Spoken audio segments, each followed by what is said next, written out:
We're going to be hearing from Ben Johnson and Benji talking about loving across differences and loving across culture. So I'm really looking forward to hearing what they have to share with us tonight. And before we get started, we're going to invite two people up to kind of to share about their work. We're actually going to invite Benji and his wife Carrie up front. My name is Carrie. Most of my time is spent home with our 4 kids, 2, 4, 7, and 9. But then I also at the moment do shifts at the hospital as a pediatrician. Sure. Yeah, so some of you know me, Benji. I'm also work as a physician, and I work in Regis Hospital. I work with adults. So Carrie takes care of kids, I take care of adults. So I think we've have a gambit covered there, I think. So 18 and above only, so that's for me.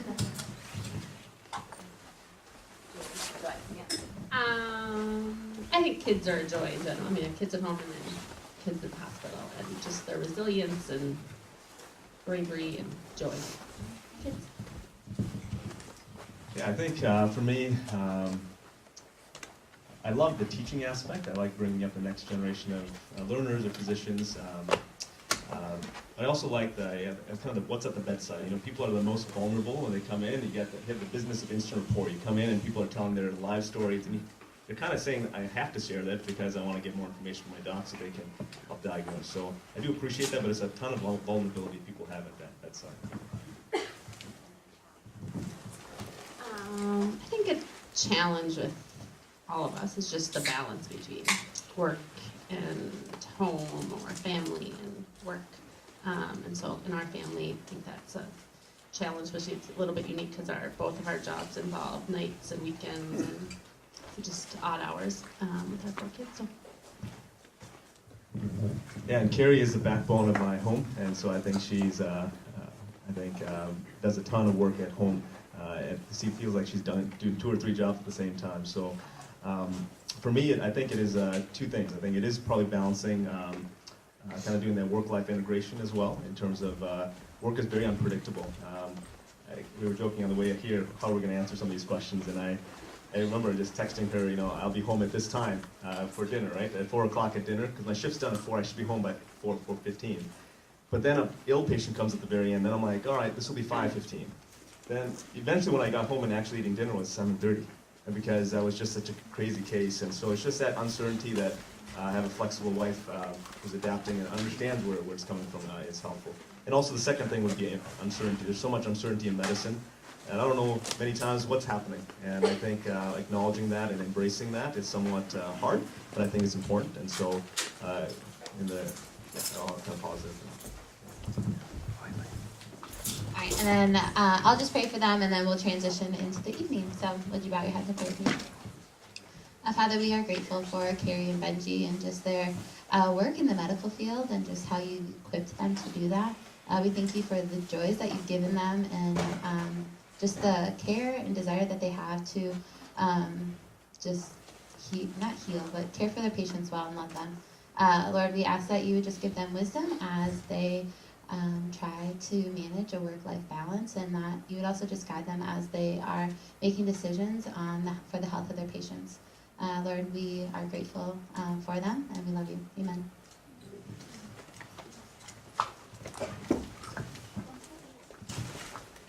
I'm going to sit down if that's okay. I'm going to use, we got 2 teachers. Ben and I are kind of teachers, so we like to just sit down and talk through things. We usually don't talk to, I don't know, Ben, you talk to this many people at one time? Not usually, yeah. It's usually a small group setting, so imagine you're just sitting in the front rows and we're chatting together. So, great, so welcome. This is like a big house here, so we're going to get started here. We have a packed discussion, and just a reminder, am I sitting in the right spot? Camera guys, okay? Can you guys hear me okay still? All right, and I just wonder if I'm in the dead zone behind me here.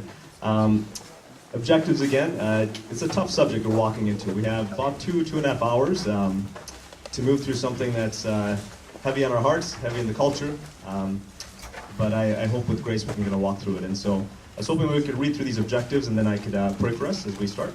To discover how Scripture should motivate us to celebrate diversity, to motivate us to deepen relationships with those different from us, to equip us to navigate relationships, particularly where there are differences, and how to journey with people and learn from them.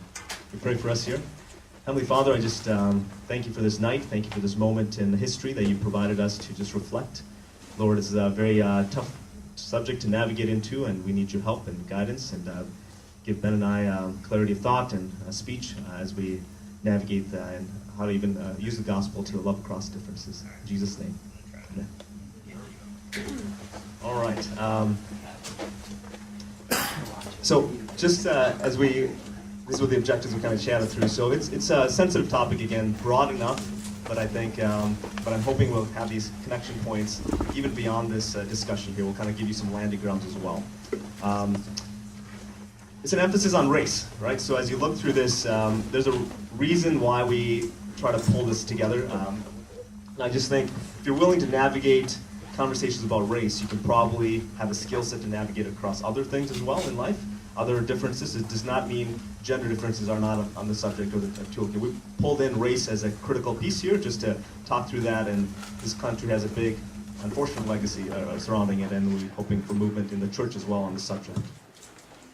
So our plan for tonight is as follows. I'm part one, I guess. And then we have a cohort discussion, and we'll see. These time frames are plus or minus like 30 minutes. So let's see how we roll with this. We kind of wrote this down just to kind of guide us, right? And then after that, Ben will come in and share a little bit, and cohort discussion afterwards. We're hoping for a Q&A, so that's my plug to point this. Go to there and submit your questions. So things that hopefully we can target. And if you like those, I guess you can do some likes, right? Last time, Julie, remember that? If you appreciate a question by someone else, just like that, and the higher likes, maybe we'll consider that more.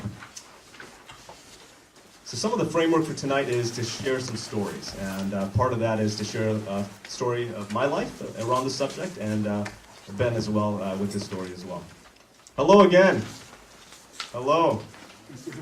How are you doing over there? Good. Can you hear me okay? All right, good. All right. Ben, you'll get that surprise as well up here, so. So some of you have heard the story a little bit in the gospel and race discussions that have happened at our church here. A little bit of my immigrant life story, and I'm hoping to put that in a smaller nutshell, maybe 20 minutes rather than 30 minutes or so, and kind of share that with you, and moving into how that links to loving across differences. So this theme of this topic, as well, a little backdrop. Ben and I went to a session this summer with Mercy Vineyard, and did a training day around this topic. We went to a couple other discussions over the last couple of years.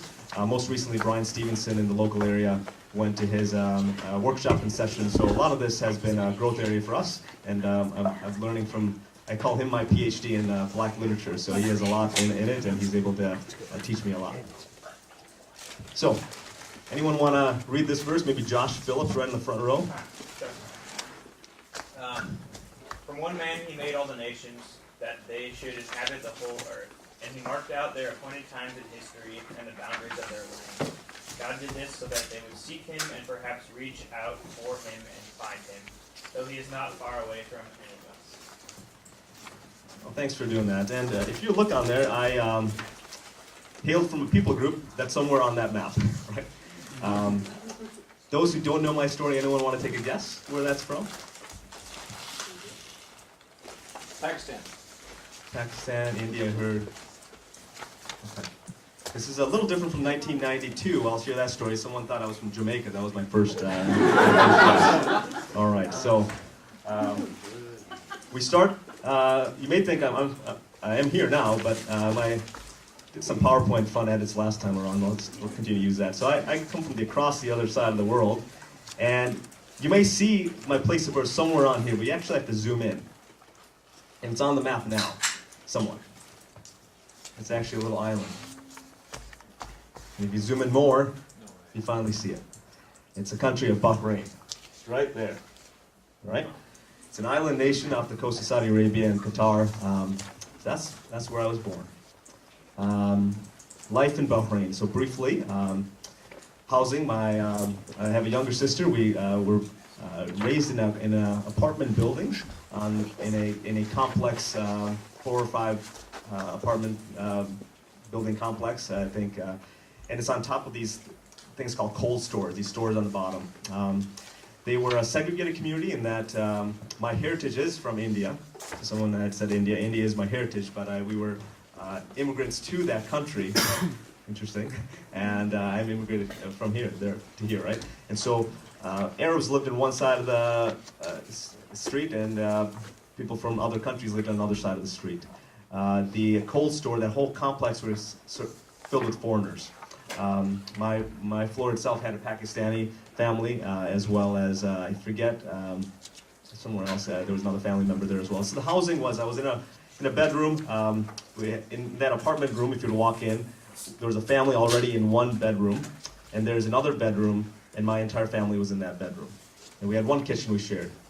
So you can imagine growing up, mom and dad, my sister, and I, for a majority of the first decade of my life was in that sphere. That was the housing there.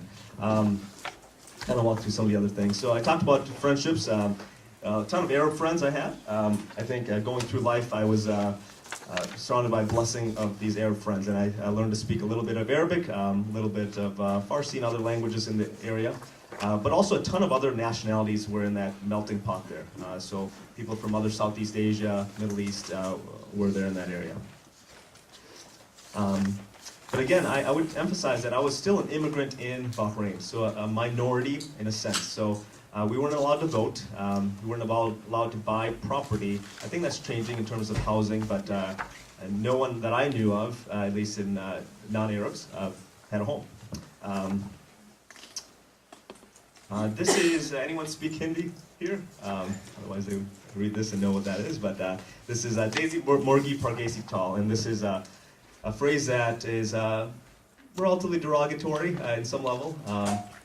It's kind of like a word gringo, comes up into my mind, but maybe a little different slant on it. It means a foreign bird with a local walk.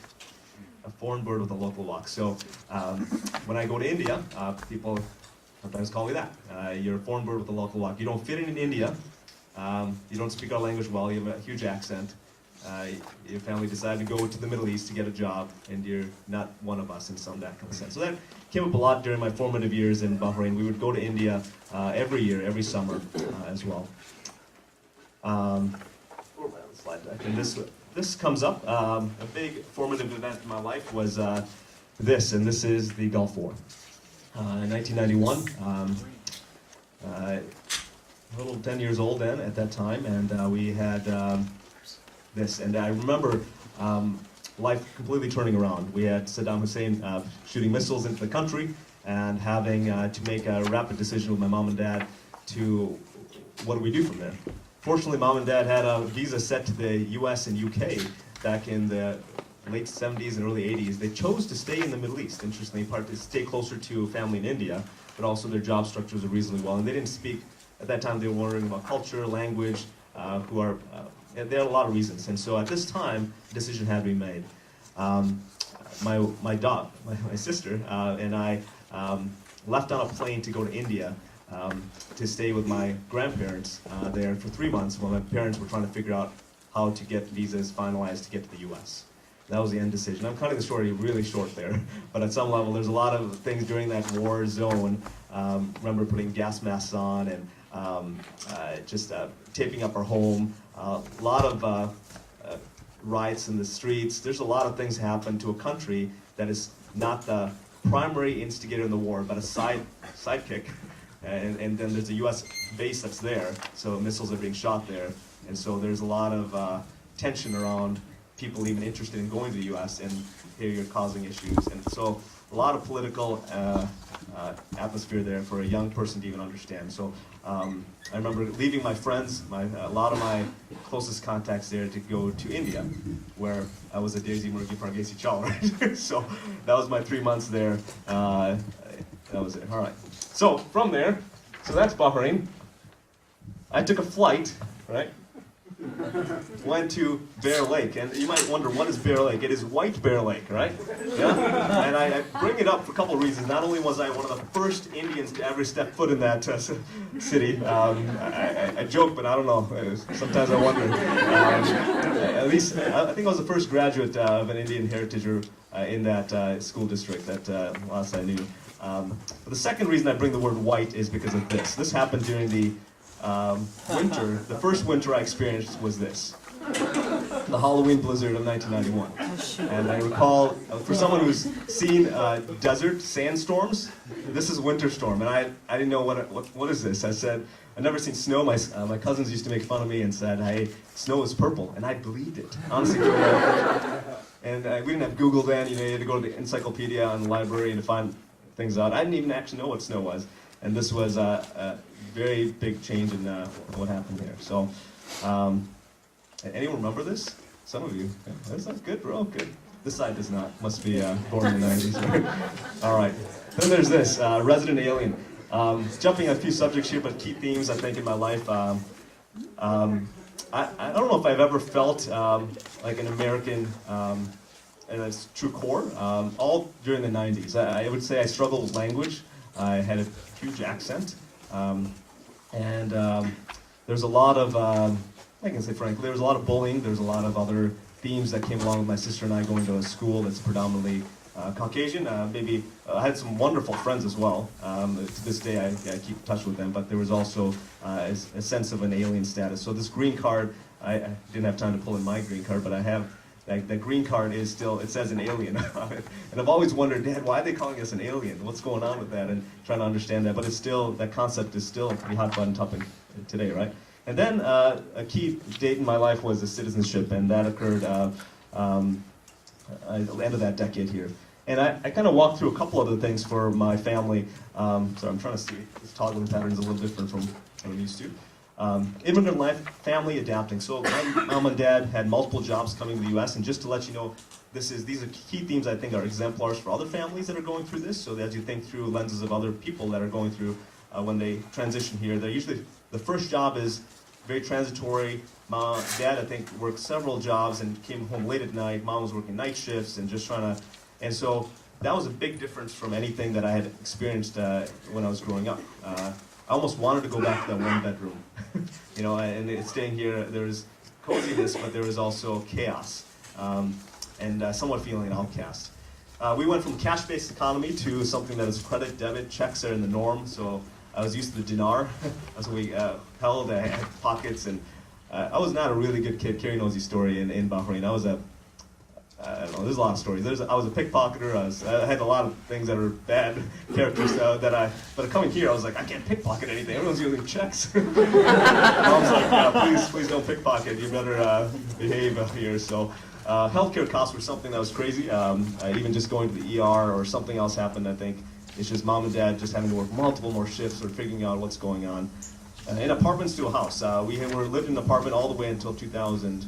Almost 2000, and so the first decade was pretty much in an apartment, partly to save up for a home.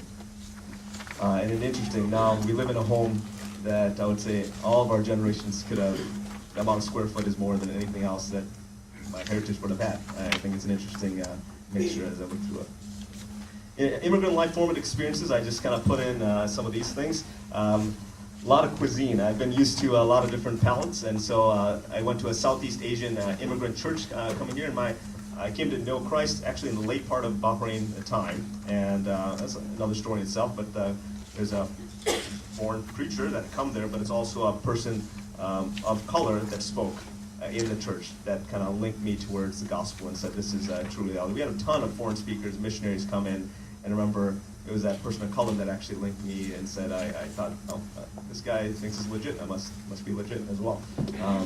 And a lot of my influences for the first decade after here was a lot of Southeast Asian immigrant experiences, authors, commentaries, and music.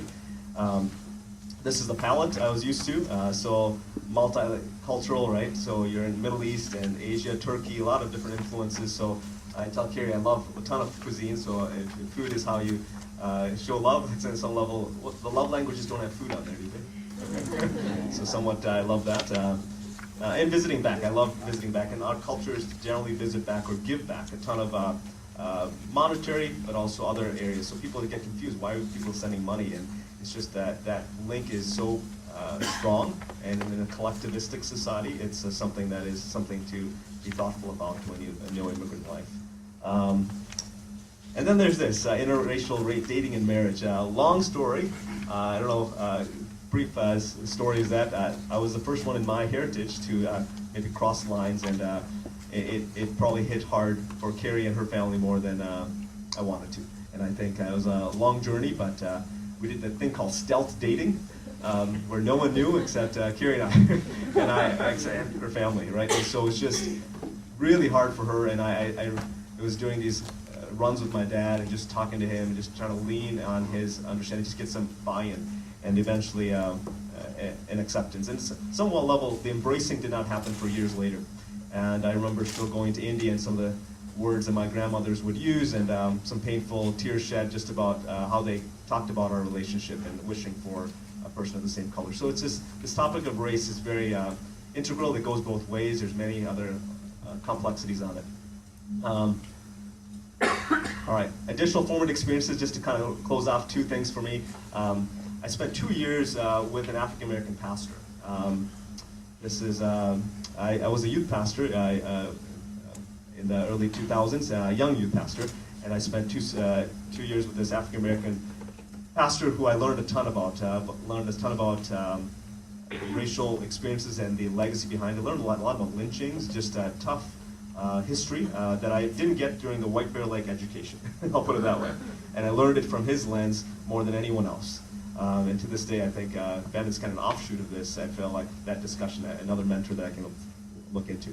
2008 to 2009 was medical missions, and I think that allowed us a perspective to other cultures as well, and through that. And this is some of the pictures from the medical mission trip, Carrie and I. This is us a lot younger, so.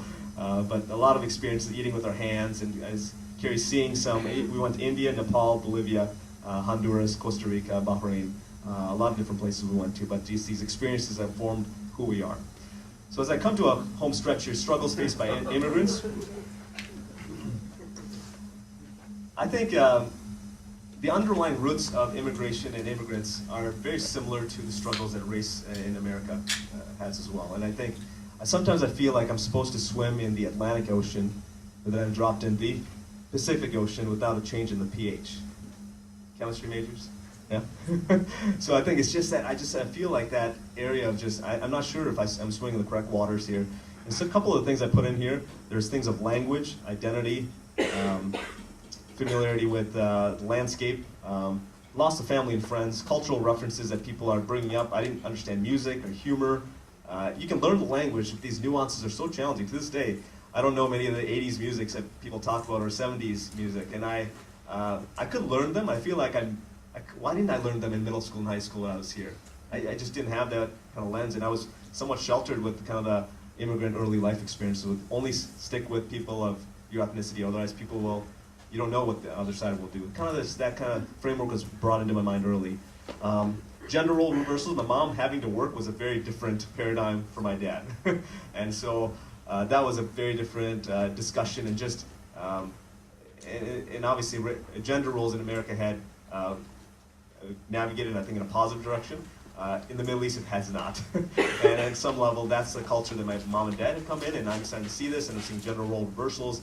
And so to this day, some of our premarital counseling, things that I've grown up with, we had to go through and unearth some of the things I was predisposed to in our culture. So the last thing I'd just say, I put in perpetual foreigner syndrome. That I'm a foreigner, or immigrants are a foreigner, until proven otherwise.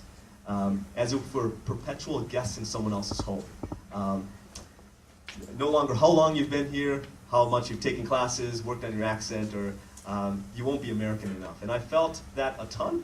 And that stereotype becomes internalized so much so you get these frequent questions asked. And as a physician, I get this a ton. Where are you from? I walk into a patient's room, where are you from? And I respond from White Bear Lake? What do I say? I mean, do I say from, I say from St. Paul, usually to start with. Then they say, where are you really from? And they just want to dig, and they want to go where. And when I say Middle East, maybe, I get there, they're like, huh, I didn't expect that. And then I try to explore that, and it's like, takes all this time to finally figure out, just to get that rapport with that patient. And let me do this exercise, if you bear with me here. If you're white, raise your hand if that's been said to you. Just, where are you from? Yeah? And how do you respond to that? Minnesota. Yeah. Here, right? And that's about, do people dig beyond that? Somewhat, maybe someone do. Somebody just ask you, I've never heard of that city, right? You kind of walk into that. But if you're a different ethnicity, you may be asked a little bit more. Just sometimes African Americans a little bit more, Latinos, Latinas a little bit more, but especially immigrants from Southeast Asia, you get that a ton. And so, and often asked, how do you speak English so well? Just a common thing I get, and sometimes I want to respond back in another way. I'm being recorded, I won't. But at some level, it's just like, all right, is your English good enough, to ask some of these questions? It's just interesting how it's being asked that way. All right, home stretch here. So you wonder, okay, this is Benji. Benji is one of the maybe few immigrants that I know. All right. I just want to bring in the plethora of people that are in our localities here. I work with a fair bit of immigrants and refugees at my workplace. If you were to look at this map from City Vision, our area, what's the top number say? I think 230,000 Hispanics, 100,000 Hmong, 83,000 Somalis. If you were to add that up, I think it's over 1 million people. If you look at diversity of color, and then going into the first generation immigrant status or second generation immigrant status, you're surrounded by people of color, but also from immigrant heritage. And I put in this other graphic from Washington Post, and I don't have time to put in all the other things, from 2000 to 2010 to 2015. You've seen this on Washington Post potentially, that this growth of diversity. And hovered around our Minneapolis-St. Paul metropolitan area, there's a ton of diversity, and so much so this graphic, I can't see the, bummer, that didn't come through, but that graphic pretty much tells us that there's one of the largest growing diversity trends we're seeing in the Twin Cities, more than other areas in the nation. So much so, I'll put in some of the things that I found out. All racial groups have grown significantly. 4 times as many people of color as non-Hispanic white residents. You're more likely to live in the metro area if you're colored. And these populations, Asian, Black, and Hispanic, 22% increase, 16% increase, 13% increase.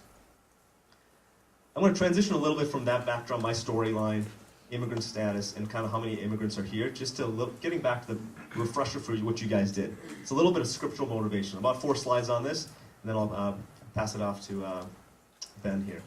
Actually, we'll do that activity first. So you've chatted through this, right? From the beginning to the end of the Bible, God's involvement in the world is what? He's inclusive work. He's trying to include all people from all nations. So always pressing for people to reach beyond themselves and towards the other, this quote-unquote other, those different from us. And these sampling of scriptures, just to give you an idea again, in the Bible, beginning to end, God created the human race, but the human race constructed races for the purpose of racial hierarchy. And you can see these divisions that have happened throughout Scripture.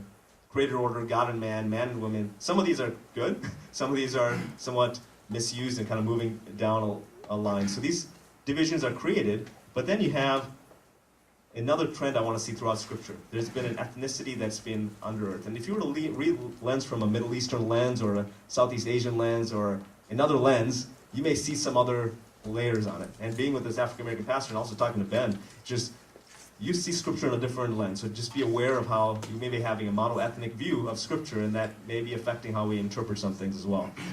Joseph Potiphar's wife, you see the lion's den, that's kind of a cool area. Jesus' genealogy. In his genealogy, there are people from other nationalities that are represented there. For God to put that in there, that's a big deal, right?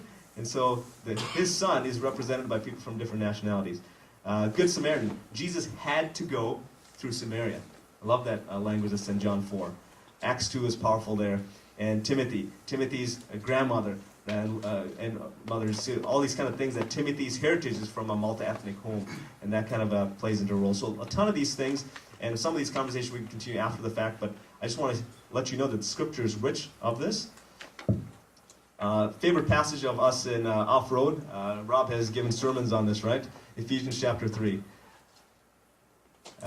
I just put 10 through 11. Rob likes the whole deal. 14 through 21, I think. So, anyone want to read this one? So that through the church, the manifold, marked by many colored, I can't say that. No worries. God might now be made known to the rulers and authorities in the heavenly places. This was according to the eternal purpose that he has realized in Christ Jesus our Lord. Yeah, and if you keep reading through verse 21, Paul talks about knowing the fullness of Christ's love and gospel diversity in a cool way. And it's just really knowing the fullness of Christ's love for us by the more diversity we experience, the wider God's love seems to stretch, and I think encompasses all. And I think that's a big framework for me in how I operate on this issue. Philippians 2 is the last big one I want to hit at. Last but not least, God's reached across differences through his son, Jesus, right? And so the greatest difference, you may say, in existence, right? The difference between God and man, the divine and the human. And so at the very heart of God, the gospel is crossing boundaries. So this was a refresher, right? Hopefully you've read your scripture, right? And then in your cohorts. And we don't want to, we had that foundation. That's why we wanted to just have you guys read that beforehand. Home stretch here. This big word racism we're going to walk into. We talk about explicit visible acts, but there's a majority of power is baked into structures and systems underneath it all. And I want to say that it's a complexity that we may not be able to, we will not solve tonight, but it's an idea we want to kind of walk into and say there's some grace needed in this subject. There's a lot of different racism, and I'm going to give you one workplace example, maybe one or two, as I close here. Because a lot of you are in marketplaces, so think about lenses when you bring the gospel into your areas, what are areas you can move into. There's institutional racism, personal mediated, there's other types of racism as well. This framework is from Dr. Camara Jones. I would recommend readings from Camara Jones if you're interested in healthcare, but maybe some level of business as well for racism and discussions. Camara Jones. In medicine, I had over 40 slides, and I told Carrie I'm going to put it down to 2 slides. But there's a lot of race-based tools in medicine, and I say this with a sense of humility because I tend to use these tools as well still, but having much more of a caveat now in how I use these. So even though there's a genetic basis of race has been debunked, we still use race as a risk factor to predict disease and morbidity, mortality. So these high blood pressure guidelines, spirometry is a lung function test, these osteoporosis things, the GFR is a kidney tool, all these heart tools. There's so much more that we use that I'm concerned about what our basis for medicine is even. And you can think of your own literature in your fields. Potentially there's some basis of race that's been misused, misapplied, research that's been inappropriately done that got into this. So this is from Jennifer Tsai, T-S-A-I. Her article has gone into that quite a bit. Roots of racism. In the 19th century, prominent physicians sought to establish the physical peculiarities of blacks, right? That could serve to distinguish them in other races from the whites. Such peculiarities you can see in these articles. Thicker skulls, they said, less sensitive nervous system, disease inherent in the dark skin. So much so that once that was set, that became tools for people to say they need less pain meds in these situations. They can be experimented upon because they're more rugged or rigid, whatever. And this has gone into the Japanese population, gone into the Indian population, has been extrapolated into other people groups as well. The Native Americans are not someone that's been excluded from this. This was something that they were just well part of. And you say that was back then, right? And I again humbly say in 2016, racial bias in pain assessment and treatment recommendations and false beliefs, blacks and whites. And this is a study that was done, and if I were to cut to the chase, I didn't pull it in the next slide in terms of blowing it up more, but if you were to look at it further, many concerning things here. First and second year medical students admitted to having belief that whites have larger brains than blacks. 2016. So that was studies from 2013 to 2015. A quarter of second year medical students believe blacks age more slowly than whites. And there's a ton more slides on this, just the idea of pain management and just other diagnostic things, processes that are we hit into. And so I'll get into a personal example here. Anyone heard of sickle cell disease? A fair bit in the group has. It's a painful disease. It's a blood disorder that occurs, and there's a fragility in the red blood cells that causes a lot of pain in the bones and other areas of the body. I was given a sign out by a colleague. A sign out means a handoff, so at the end of my shift, it's someone else is passing on the patient. They admitted to me. And it started describing a young African-American gentleman being admitted for sickle cell pain crisis. And so I was signing up to this provider. And this provider, the first question was, is it real?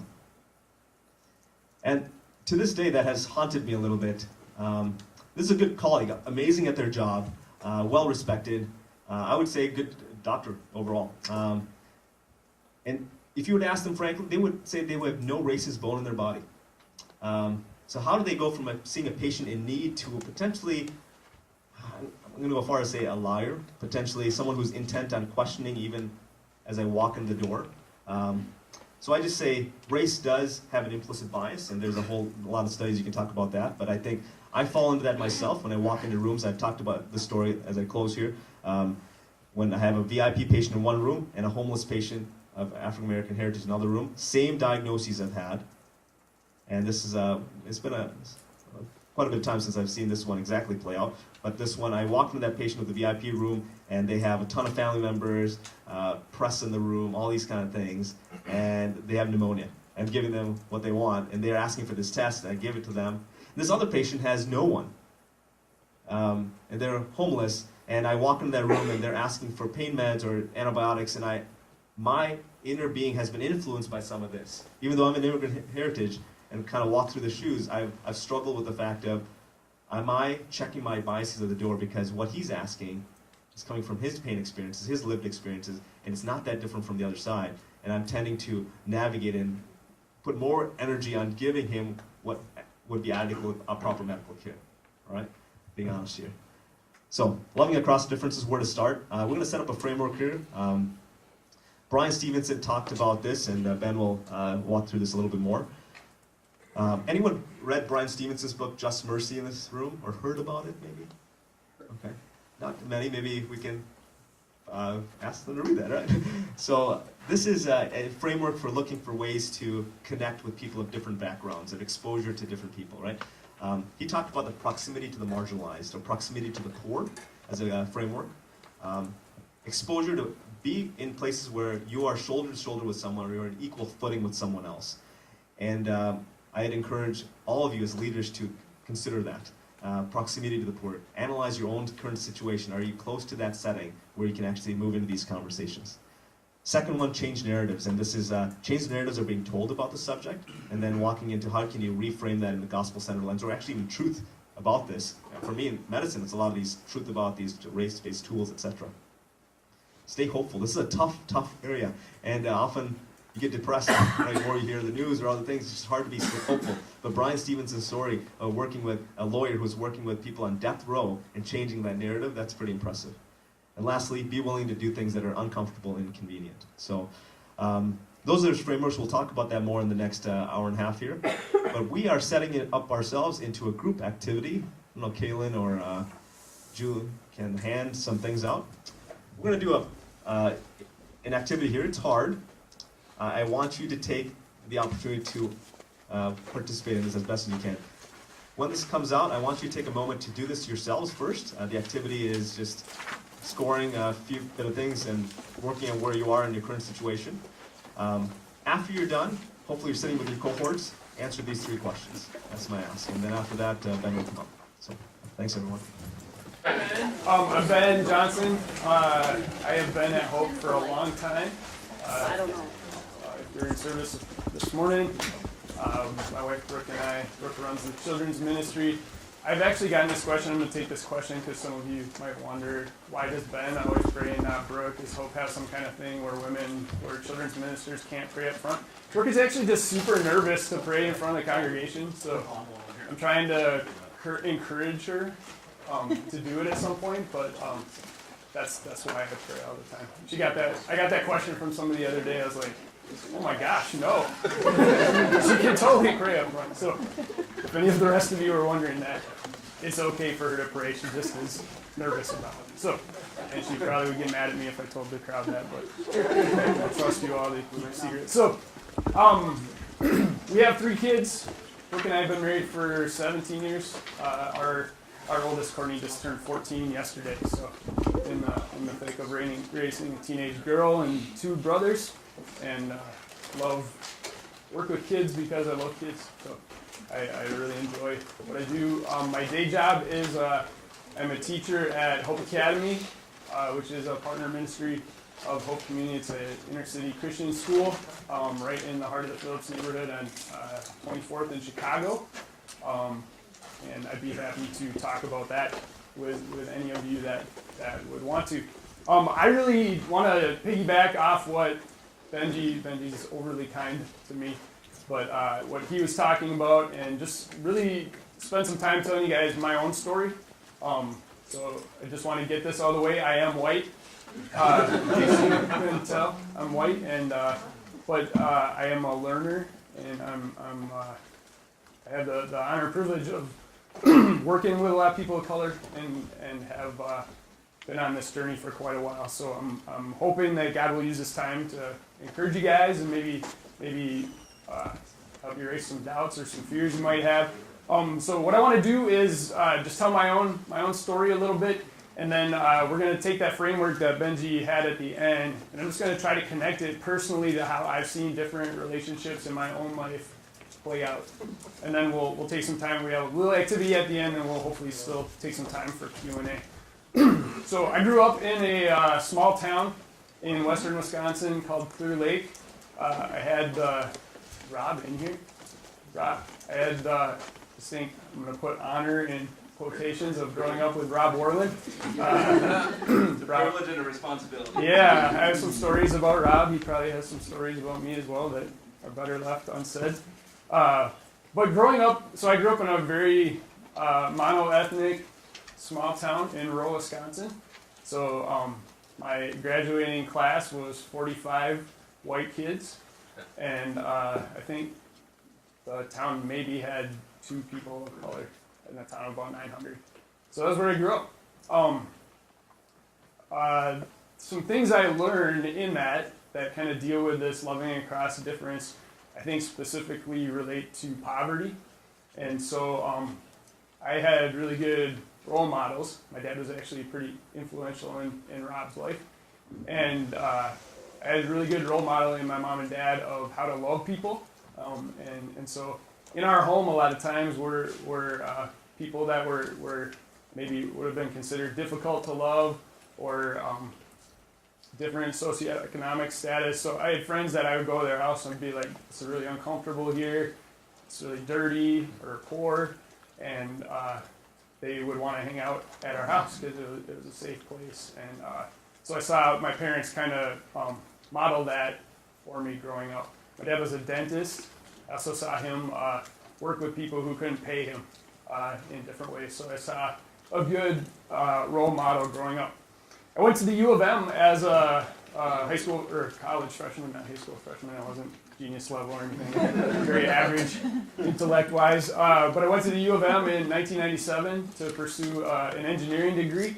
So I'm a recovering engineer turned educator. And the U of M was a culture shock in a lot of ways. Obviously, how many U of M former alums, current? Yeah, quite a few of you here.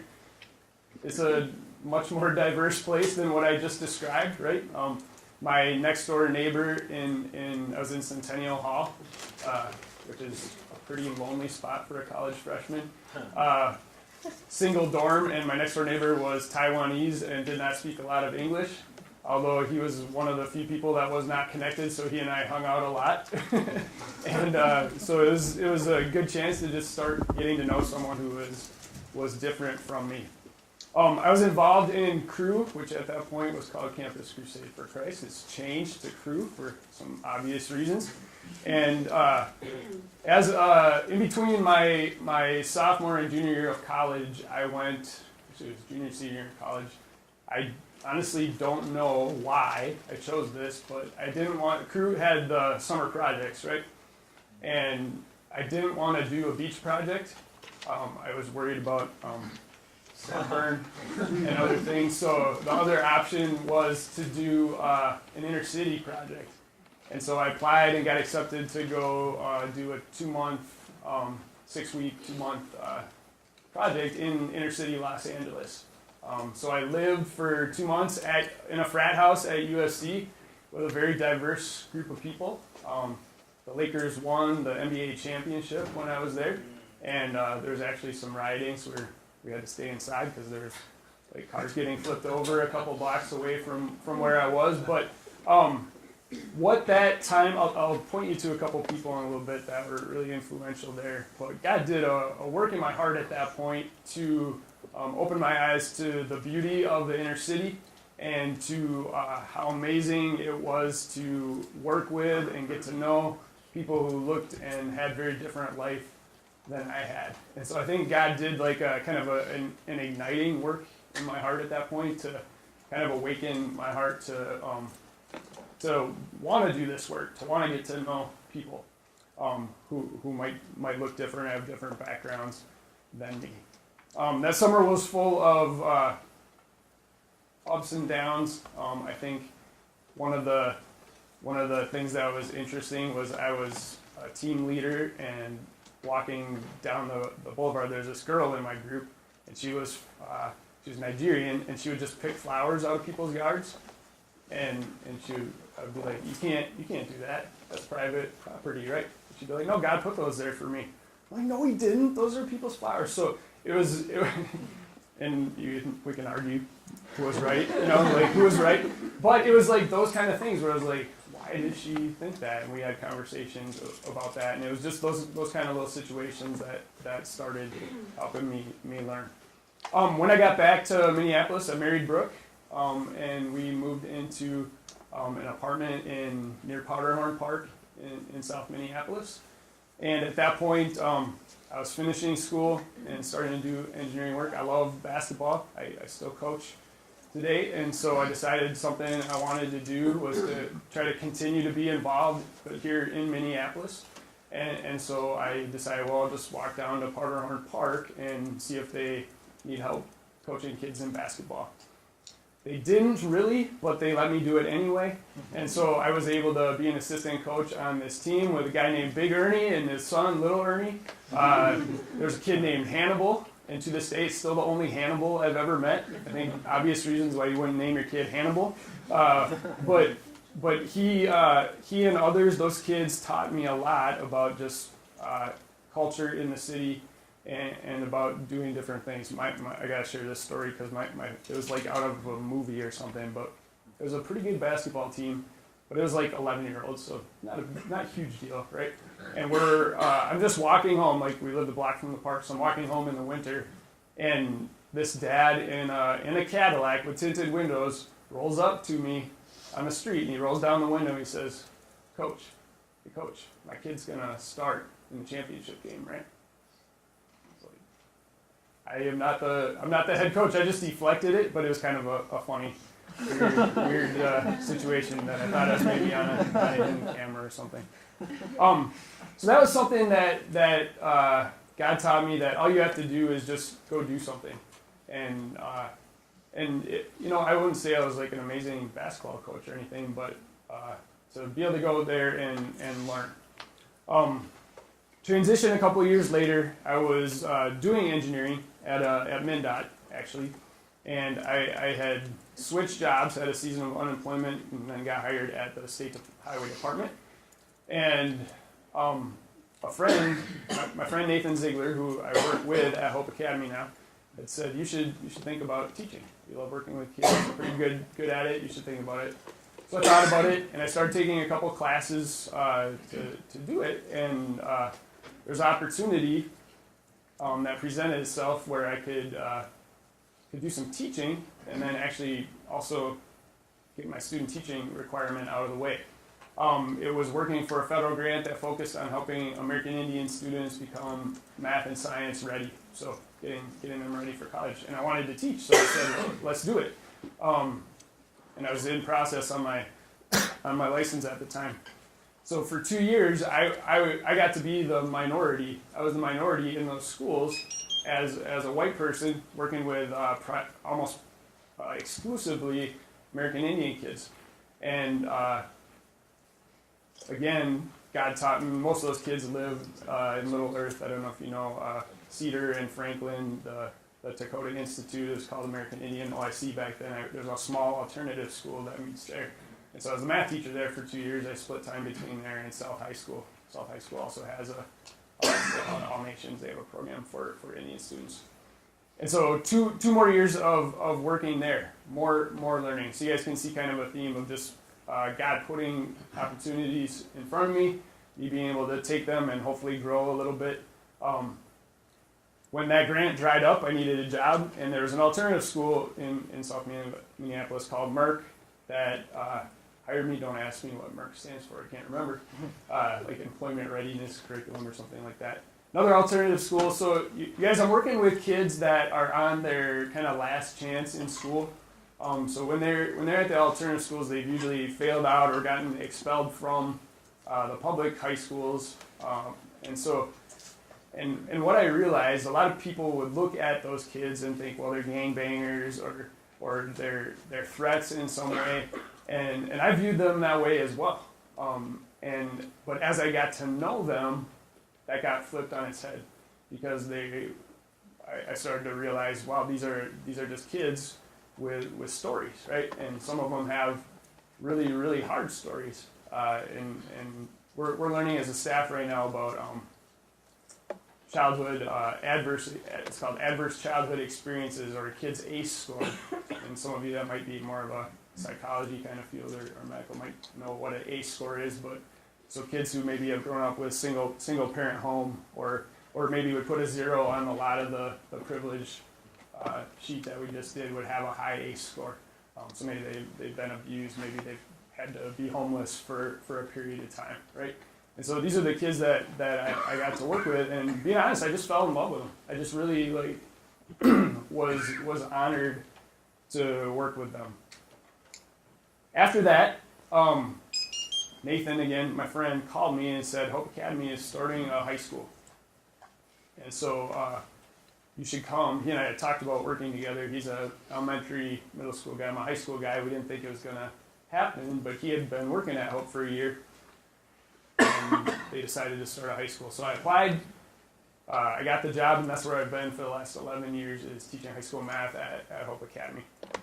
And I'm going to share some specific stories of some people with you guys in a minute, but I honestly say, like, not to brag, but I think I have the best job in the world. Like, I really honestly love what I do. I look forward to every week with the kids. It is not, it can maybe sound like, if you watch one of our promo videos or something like that, it can maybe sound kind of like you're a hero for doing this work. And it's not that. It's the kids teach me, and the parents teach me, and my coworkers teach me, and God continues to teach me. And so you guys can see, hopefully, that I've just been gifted a number of opportunities by the Lord that He's helped me, to the best of my ability, walk faithfully into this point. And so as we are looking here, I just want to spend just a couple minutes and talk about just a couple of cultural differences. So I'm not going to ask you guys what your score was on the assessment you took, but I think I'm at I was at a 38 on there. I think there's like 39 questions. So that says I come from a pretty privileged background. I've had a leg up in life over those who would put a lot of zeros in those boxes. And so I just want to talk a little bit about how we view the world, and how my privilege and other things maybe play into my worldview lens.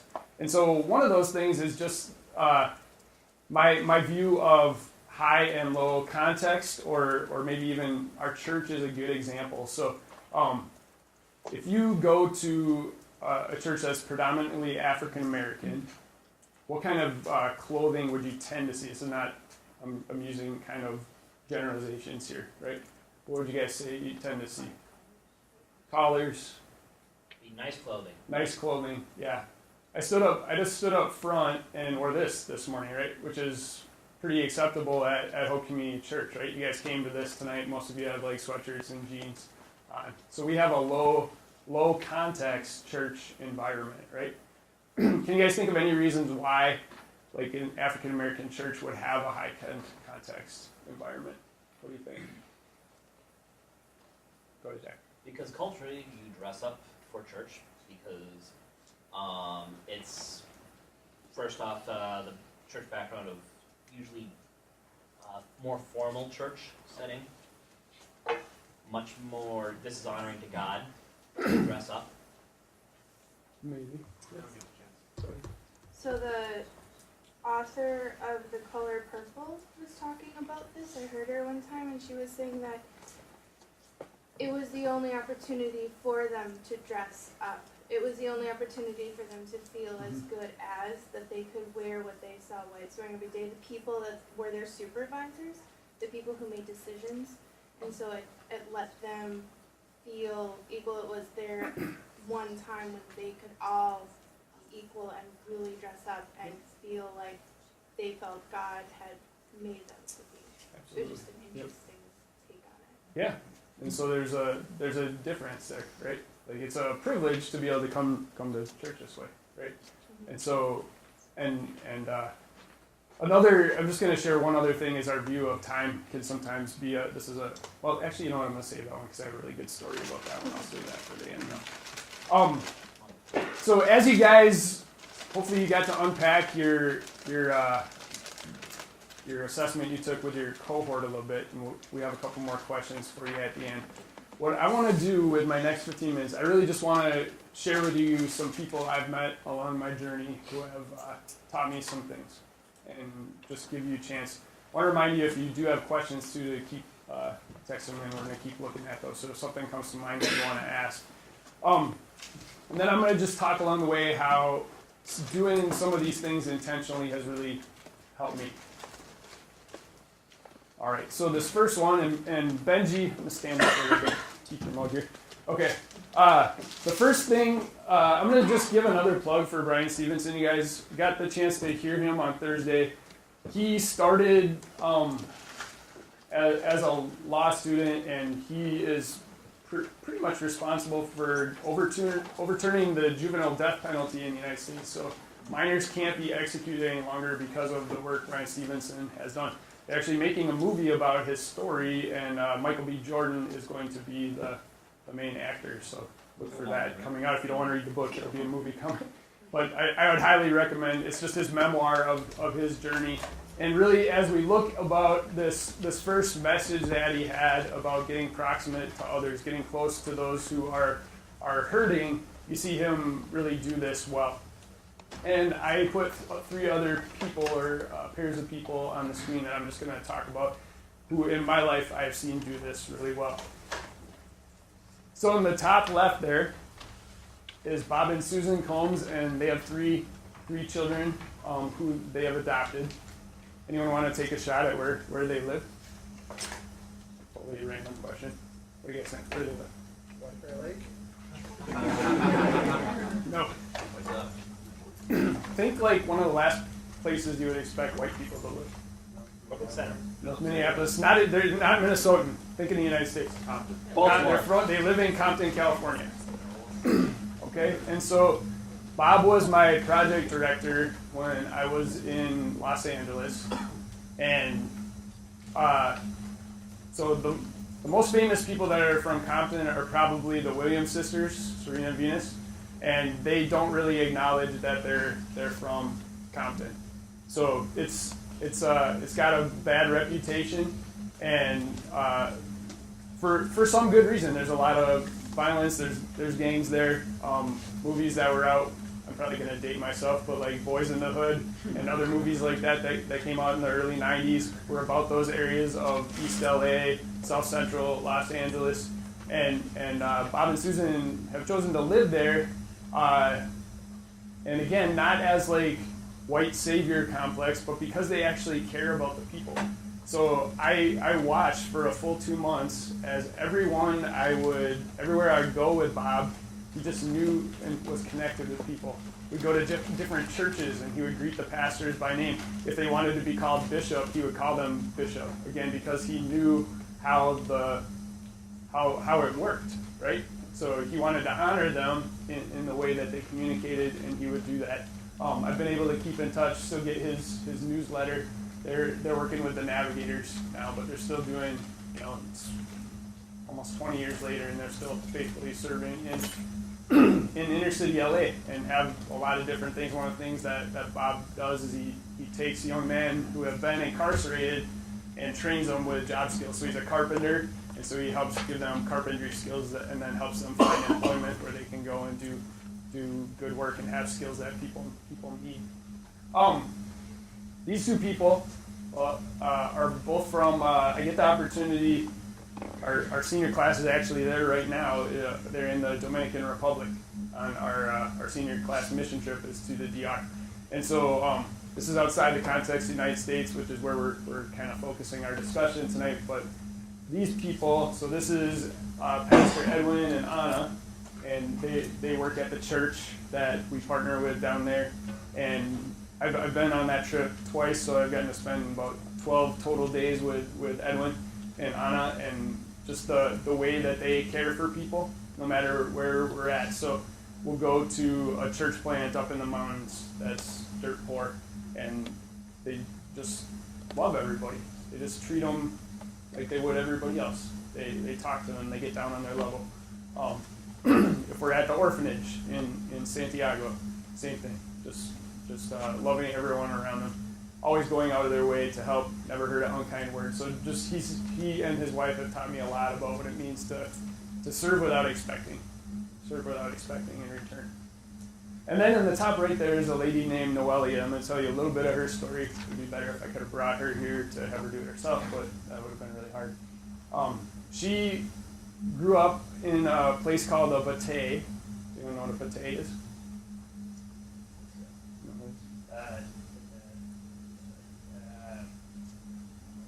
Refugee, little like hut village thing. Kind of, yeah. So in the same way, like maybe like a Mexican family or a Honduran family would come to the United States maybe to get away from something or to look for a better opportunity sometimes. Haitians do that in the Dominican Republic, right? So if you look at for most of the service type jobs, it's predominantly going to be worked by Haitian immigrants. And so the batey I visited is a sugarcane plantation, basically, and it's worked by Haitian immigrants, predominantly with machetes. And so Noelia grew up there, and she went off. She was able to get her education in the place there, get off and go to college, get a good job, and she actually met a pro baseball player who proposed to her. So she was going to get out, right? And as she's going through this engagement process, she felt the Lord saying, you need to go back. You need to go back. And so, long story short, she's back.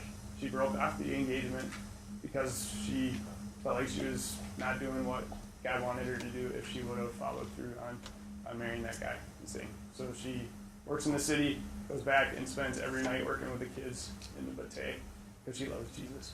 So I'm just, as I think about getting proximate to others, like she had every opportunity to leave we would say that's a bad place, right? It's a place where there's often a dozen people living in a one-bedroom kind of place. Parents often sleep outside because there's not enough room, right? So the kids can have a place, so parents are sleeping on the porch, mosquitoes in the rain, and other things. And she's chosen to go back there because of her love of Christ. So I've had some really good models in my life of people who are willing to lay it down and get proximate to other people. So she's a really encouraging example of that. Second thing is changing narratives. So I don't know what narratives you guys have about race. There are a lot. There's a lot of stereotypes we have, but I'll just tell you a couple of mine. So working at Hope Academy, a lot of times I would take the bus down Bluemates Inn, and then to take a connecting bus and walk is longer than to just walk.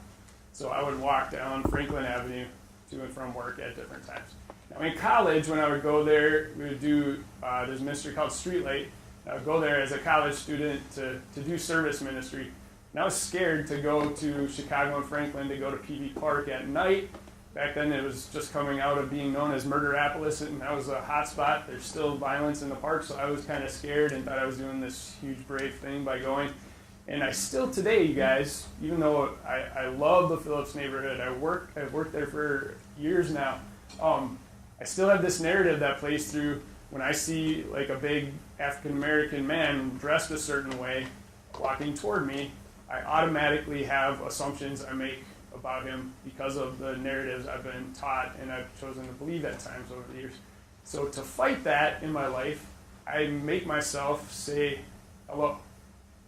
And you know, some of the warmest greetings I ever get from people are people that I do that with. So I have found, like, if you want to shatter stereotypes in your brain, especially negative ones, taking an intentional act, a small act, can really do that. All right, on this this slide, I've got three groups of people I want to talk about. I'll start here. So that's Giovanni and his son Declan. Gio was in my first ever group I taught at Hope Academy.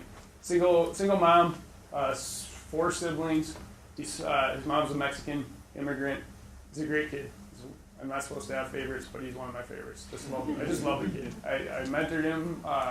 We would just go out and get dinner, hang out a lot. We went on a couple of retreats together, so I just really love this kid. He's not a kid anymore. He's probably older than some of you, but you just think that way when you teach people. But Gio, I will never forget. So there's a lot of media coverage around police violence and police brutality, right? And so I think one of the questions that gets asked a lot in media, in especially white circles, is what happened? I want to know the facts. If I know the facts, then I can make accurate decisions about who was wrong and who was right? So you guys heard that narrative or seen it maybe on your social media. Something kind of hot button happens. People are reacting one of 2 ways, right? If I see the body cam video, then I can make a good decision on what happened. So knowing people like Gio have helped shatter that need or desire in my life, because Gio comes into my classroom one day, it's like, Mr. J, I was just walking to school today, and this cop said I looked like somebody, cuffed me, and he threw me on the hood of his police car. The kid was in 9th grade at the time. He's not a big dude. He's small. he's a small guy. And I was like, what happened? He's like, it just happens sometimes. Steve Carlisle, who's another friend of mine who I teach with, had a situation where he was outside in the rain. He's actually a pastor at Vine Church in South, and he was just on his way back to his house. Same thing, police threw him down on the sidewalk. It's raining outside, and his kids are in the house watching this happen to their dad through the window, right? He's just on his way back to his house. This guy's my good friend.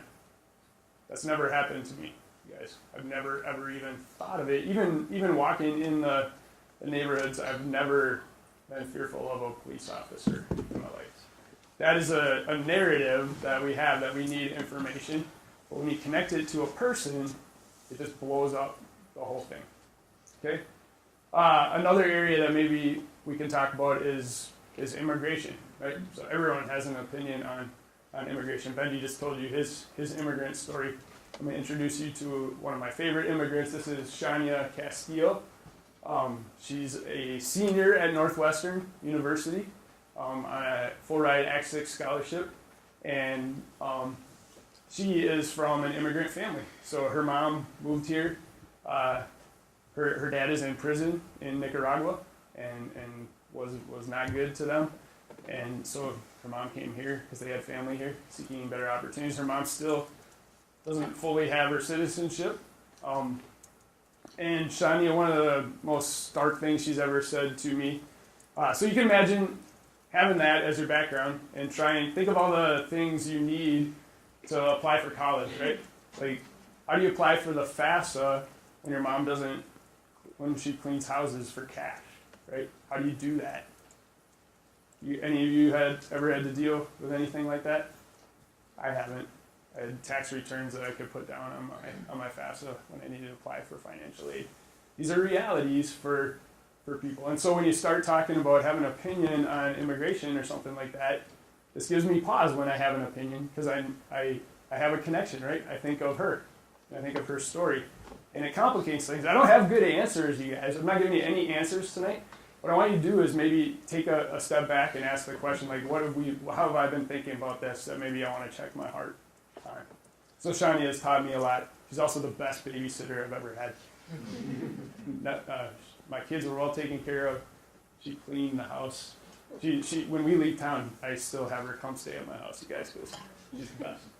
And she's gonna go to get her master's in child psychology next year. So really proud of her. She's doing great. Down here, these are 3 of my students. This is Tion Elder. He's actually a student at North Central. All 4 of these, I didn't mean to just put up all scholarship kids, but I guess I did. Kenneth Granados is a freshman at Northwestern, and Jose Castillo is Shani's brother. He got a full ride to Emory University in Atlanta.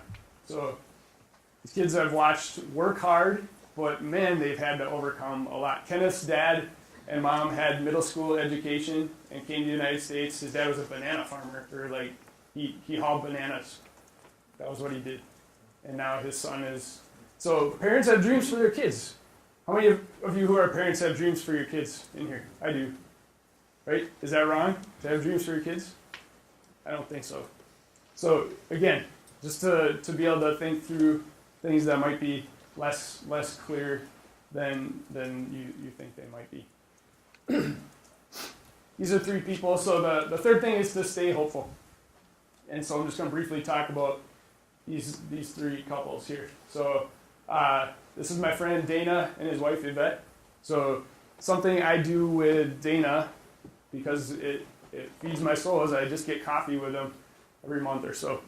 And the reason I do that is because Dana lets me ask questions that might be awkward. So I know as a white person it can feel like, what if I say the wrong thing? What if I say something that I can't recover from?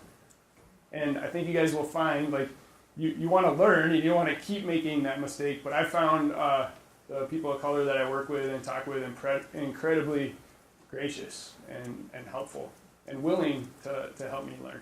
So I think there's more grace there than we want to believe a lot of times. So Dana is a great mentor. He also is a great softball player, so I played softball with him for a while. It's a lot of fun. I teach with BB and Brandon. Brandon is our middle school dean, and Brandon is white, as you can see in the picture. His wife, BB, grew up here, but her family is from Nigeria. And so she's a 4th grade teacher and one of the best teachers we have at Hope Academy. She's just a phenomenal elementary school teacher because she has high expectations for the kids.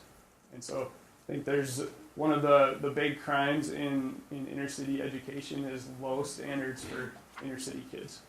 And so I've said to myself, I'm never going to do that. I'm going to always ask a lot of these kids because I know they can do it. They need support, they need help. But that last slide had a lot of kids that bought in and can do it.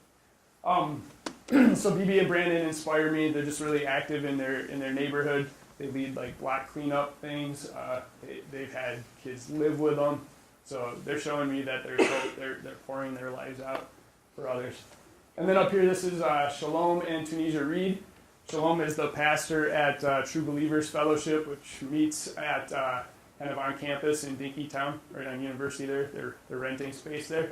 But one of the things they do is they just go down and they pray for people. So they do these outreaches where they're just going out into the place and asking people what they can pray for, trying to meet their needs and other things like that. So these are people that inspire me, that there's hope, that we can keep going. All right, I'm going to end with a couple of hard things, but also try to paint some encouragement. So the final thing in Brian Stevenson's framework is being willing to make yourself uncomfortable some ways. And I'm not going to say I'm uncomfortable all the time, because I'm not. But there are some times where it's awkward, or I feel like unprepared, or just other things. Even I was nervous to come talk to you guys about this. This is like a touchy subject, right? And I don't get nervous to speak in front of groups. I do it every day, but it's like there's some emotion in this tonight for me. But some things, I'm just going to point out one thing in each picture that kind of changed my thinking and how I've seen things grow since then. So the first one, I'm going to start down here, go back to LA. A lot of what I did there was just working with kids, little kids programs. I joked that we drove like this kidnapper van around. It had no windows, and then we jump out into these housing projects and I was like, I can't believe didn't tell us to get lost. But one of the places I got to serve at was the Los Angeles Mission, and my job for the day, they just needed help doing this, was to stand at the front where people were trying to get a bed for the night, and you would take their baggage because they can't bring their bags into the shelter, right? And so that was really one of my first times working with homeless people. And I will say, like, the thought just crossed my mind. This is not like a radical thought, but this person's giving me everything they own right now, right? Every single thing that is theirs, they're handing to me so that they can get bed and a meal for the night, right? And that thought has always just stuck with me as I see the tent city down the street here, or other people. It's like, what assumptions am I making? Like, I think, again, like, you probably assume a lot of them are addicted, right? Or a lot of them maybe have a criminal background. So there's a lot of assumptions that I think we as the body of Christ need to check in our hearts. What are we doing? How are we moving toward people instead of keeping them at a distance to help us? So that was one thing. This is Julian.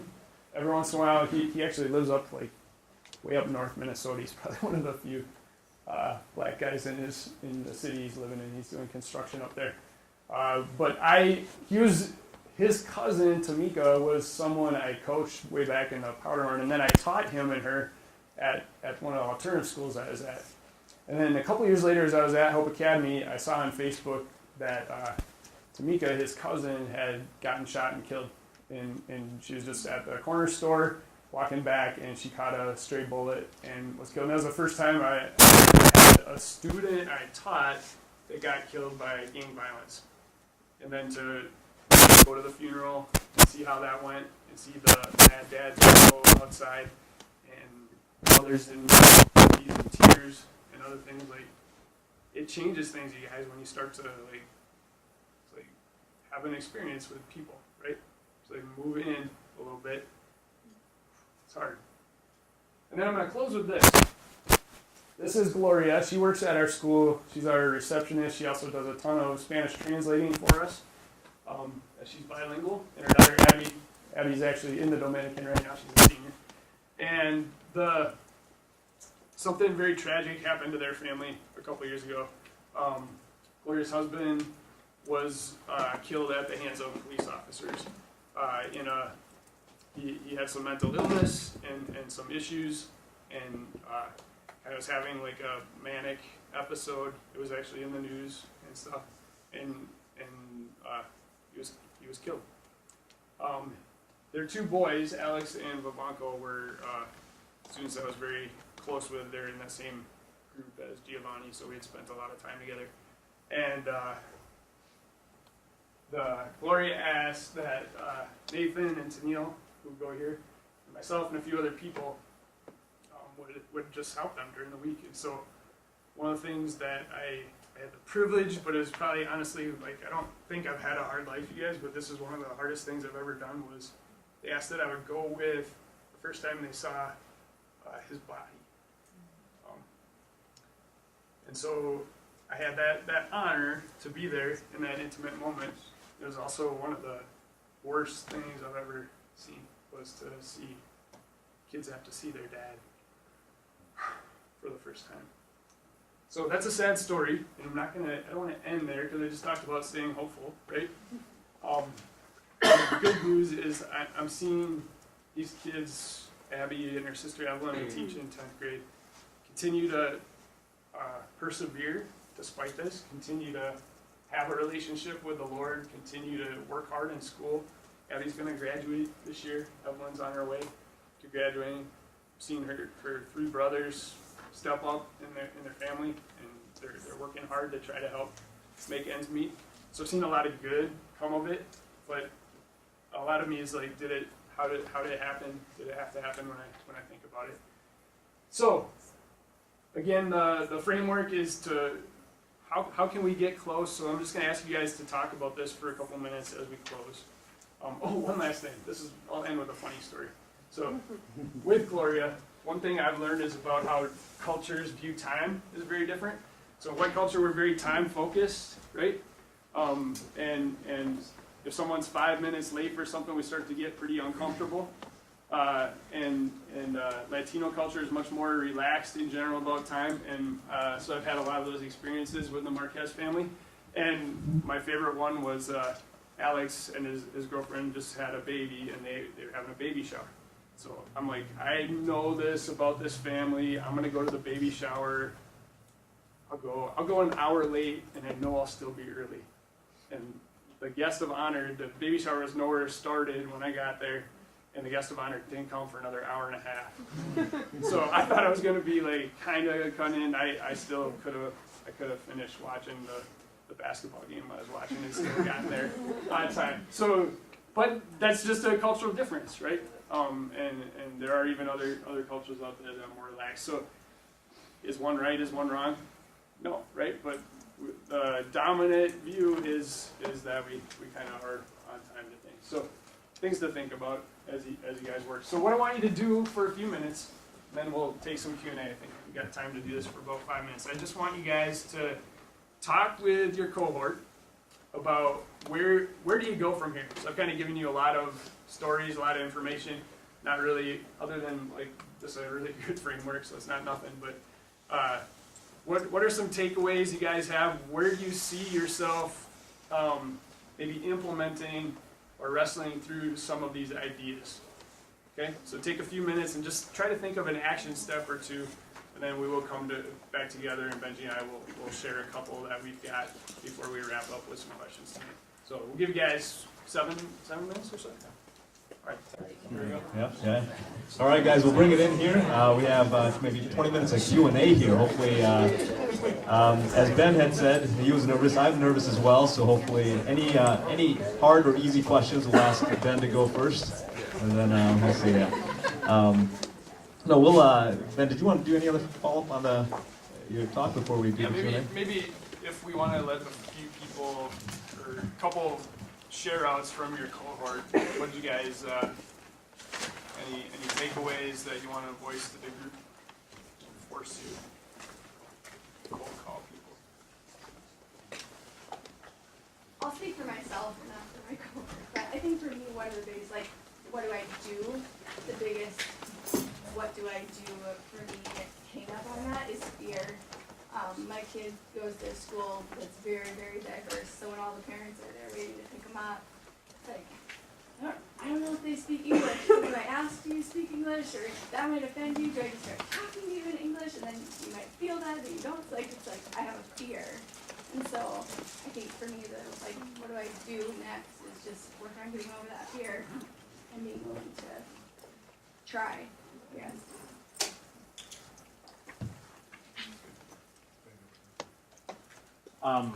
This is actually a question for the group. How many people have taken this test before tonight?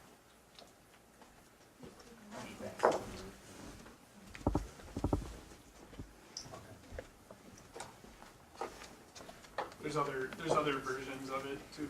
But It's the one that we did together this summer. Yeah, there's a lot of tests like this, but it's just an awareness-raising one.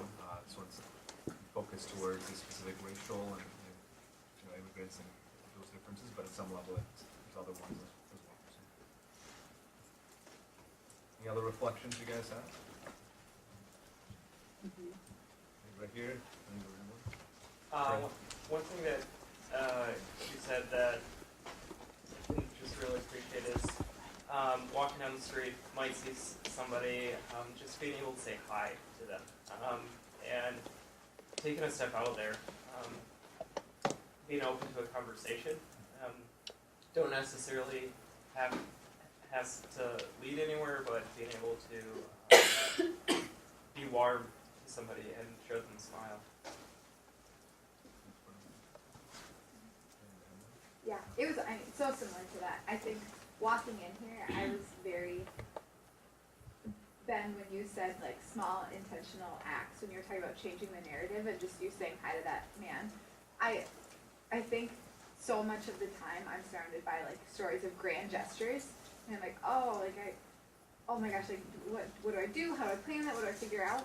But then you kind of miss all the little things. So I was trying to focus on the little things, but I think the fear is that that's not enough. It's like never enough. But if I let that become the excuse, like, oh, well, it's not enough, so I just won't do it. Like, no, nothing's being changed. So I think it was just affirming for you to say, like, no, I do this too.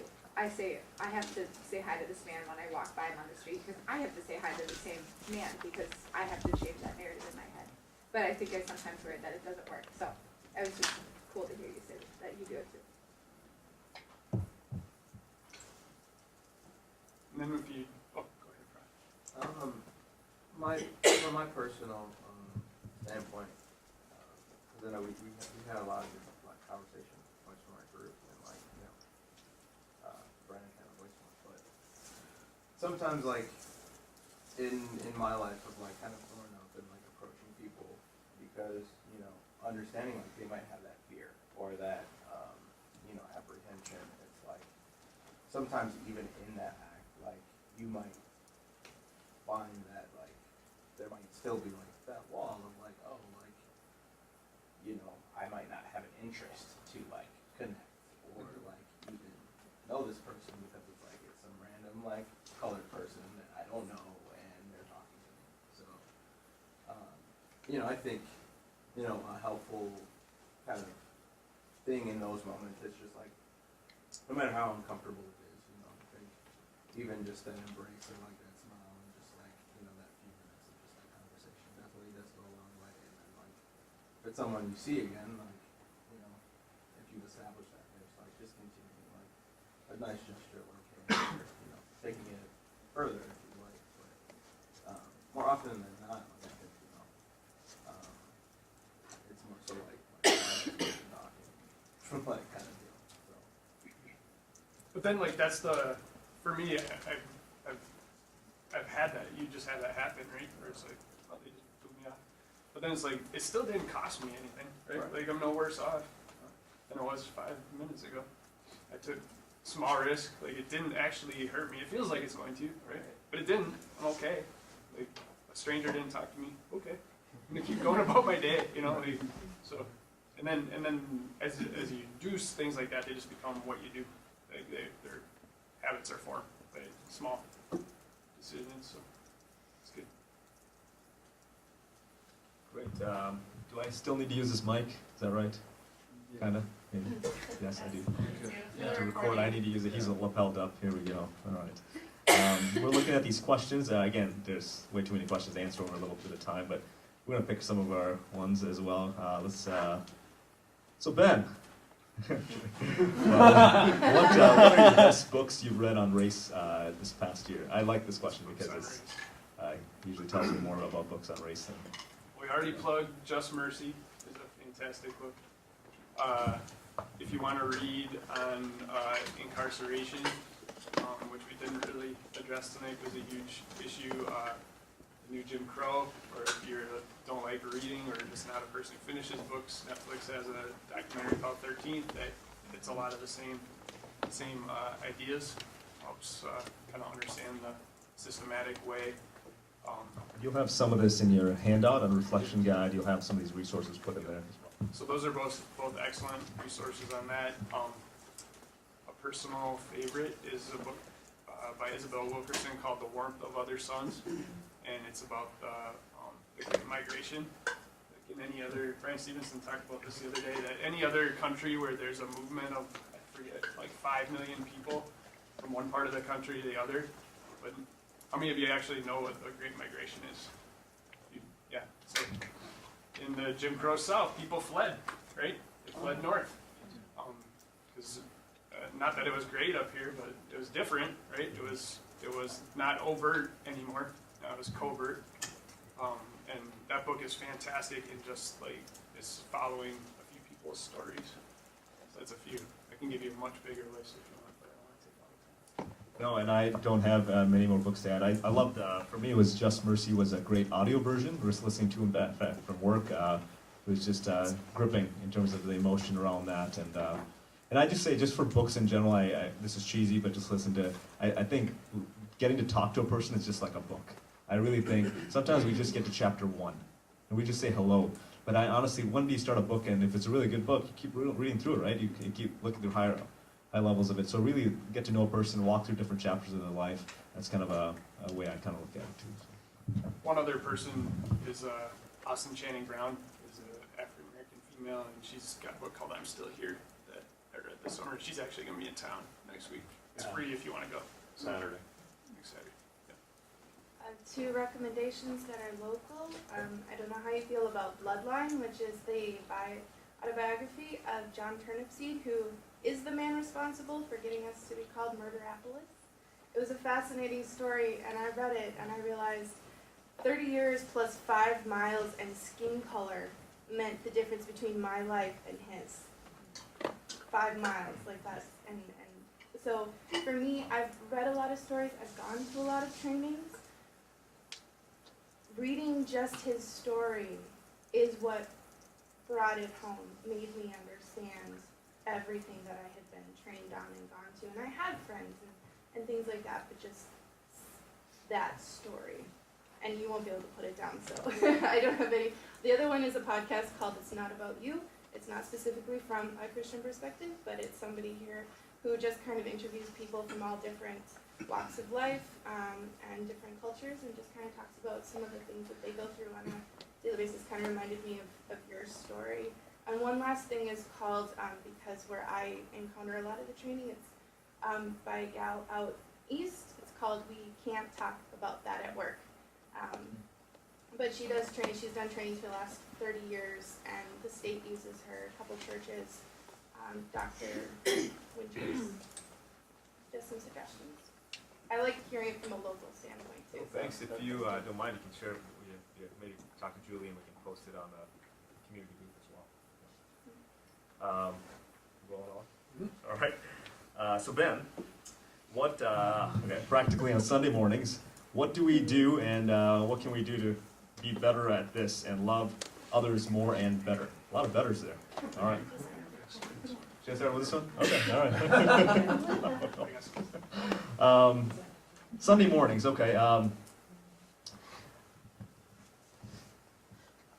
I think a couple things. I wonder if we were to just, I can say from a perspective, I don't know if I'm going to call him my brother here, Prophet, to just say how we may feel.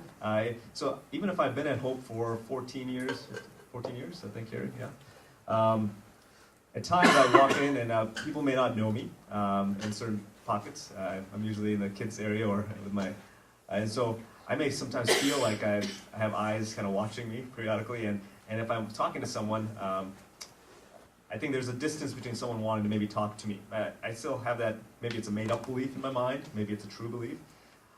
That same sentiment in me has caused me or driven me to go to people of color, even actually anyone, but I think that drive to, I think Ben may hit on this as well, this drive to no man stands alone, no person stands alone. So really walking across that difference and saying hi to them will go a long way. So just know that that's a sentiment that people of color have coming into predominantly white churches. I don't know, put Prophet on the spot here, bud, but anything to that regard?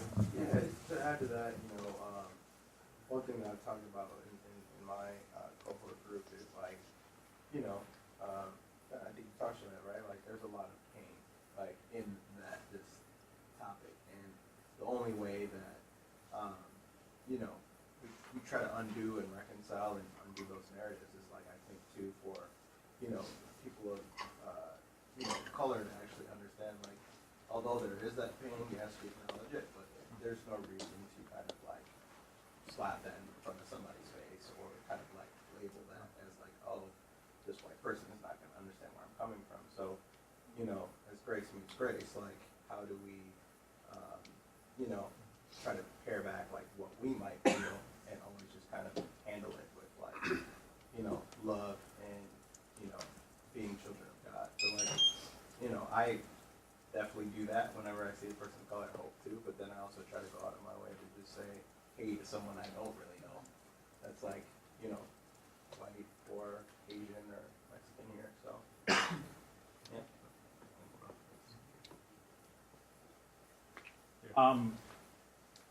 So this is a hard question, I think, for Hope.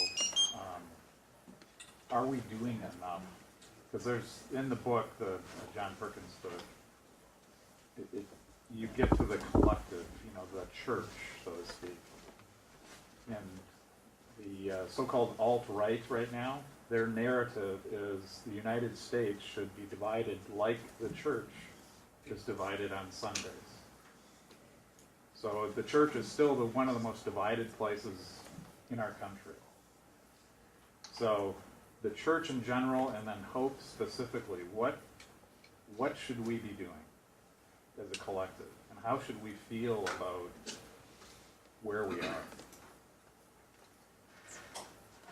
Yeah, I said the hard questions go to him, right? So I can tell you what I'm trying to do here. I don't want to speak for them.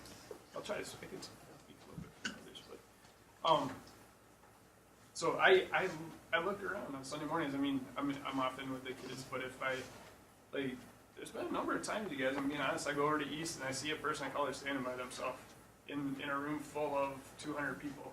Like, it happens quite a bit, and I don't get over there every week to check in. So, I mean, I had my youngest with me the other day, and there's a guy just standing over there drinking a cup of coffee by the counter. So we went over and talked to him, you know, and I found out, like, he lives across the street. But isn't that the person we want at Hope, is the person that lives across the street? Wow, why is no one talking to this guy? And I found out a little bit where he's from. It was simple. Like, it's intimidating, but once you get over that, it's like, now I have a new friend named Dennis. He lives across the street. He works at the Mall of America. He grew up in the shadow of Mount Kilimanjaro. I know those 4 things about Dennis. My son just watched me model, speaking to someone who looks different from us, right? Which I hope will affect him as he gets older, right? There's another guy that I've gotten to know a little bit, and I'll see him occasionally leave. He's a second service guy. See him leave, and a few times he's out sitting on his own, and he's from Cameroon, and we don't know anything going on there, which I didn't until I talked to him. They're on the verge of like a civil war because people who speak English and French are fighting. Francophiles are pressing. There's been an uprising by the English. So, like, yeah, stuff exists everywhere. And so he'll show me pictures of dead kids, you know, and it's heartbreaking. But now I know his story a little bit, and I hope he feels like I've been able to pray for him and talk to him. And now he's got like at least one connecting point here, right? That's what I'm hoping. So like that's how I'm individually trying to do it, is just one person at a time a little bit. But I just think like one of the things that Benji and I talked and prepared for tonight, I was like, we could get a room full of 60 LDI off-roaders to do some of this work. Just think about like what a different, more welcoming, warm place Hope community could be, you know? And so that's my answer collectively, is like, you all should go home and do some stuff too. You know, like everybody pitch in and like get out of we all are in Sunday morning mode. It's like we want to go and talk with our small group. Like I want to stay in my comfort zone, but it just takes that little bit. Take the meet and greet time seriously. You know, like it's just practical. It's not rocket science, but we don't do it, right? And so if we started doing some of those kind of things, I think we'd see some good change. Yeah, I don't have much else to add. I should go second all the time. It allows me to think a little bit more. I don't know. Just that tip, I've seen Ben do that many, many times. Sometimes it's hard to find him to talk to him because he's talking to someone else, and it's just nice to know the stories that he comes back with. And I think it's hard to be a multi-ethnic, or if that's a multi-ethnic church. Now, not all churches necessarily have to have that specific goal in different locations. May not be able to get all the ethnicities, but if you're here in local Twin Cities, right where we are, that's a goal. We need to lead multi-ethnic lives, right? You can't state you want to be a multi-ethnic church without leading your own lives that way. So that's a false premise. So I think we're trying to get people to talk about this and having some awareness, and then moving into spaces that are different, closeness to proximity. Other things are maybe baking it into theological statements, right? At some level, this social justice is one piece, but biblical justice is different. I think some elements. Social justice can vary in different countries, different locale, but what does the Bible speak on justice and reconciliation? That kind of theme is cross cultures and differences. So I think having it and just looking at it, those are things I think the elders, statement of faith, other people will start looking at that a little bit more. Our teams are, but That's here or there, but that's some structural changes that can maybe help the cause here at local church, and then corporately as churches being on mission together. Sometimes we look separate, but this theme of justice and going across differences can be an aligning field, and the church can maybe bridge across there. I think those are some of the questions. I think I'm hitting on a couple of those themes here. Anyone else have responses to that in the audience? Others maybe have some thoughts as well.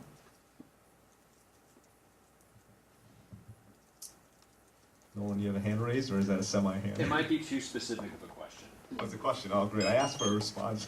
I think a huge reason that we don't see our neighborhood necessarily reflected at Hope is because a high percentage of our population are either recently graduated kids or recently graduated people, or people still in college who are going to either Crew, Navigators, Chi Alpha, and those college ministries are primarily made up of a particular people group, and Crew in particular, they segment up their ministries like nations, bridges, and they don't actually have a multi-ethnic ministry at the college.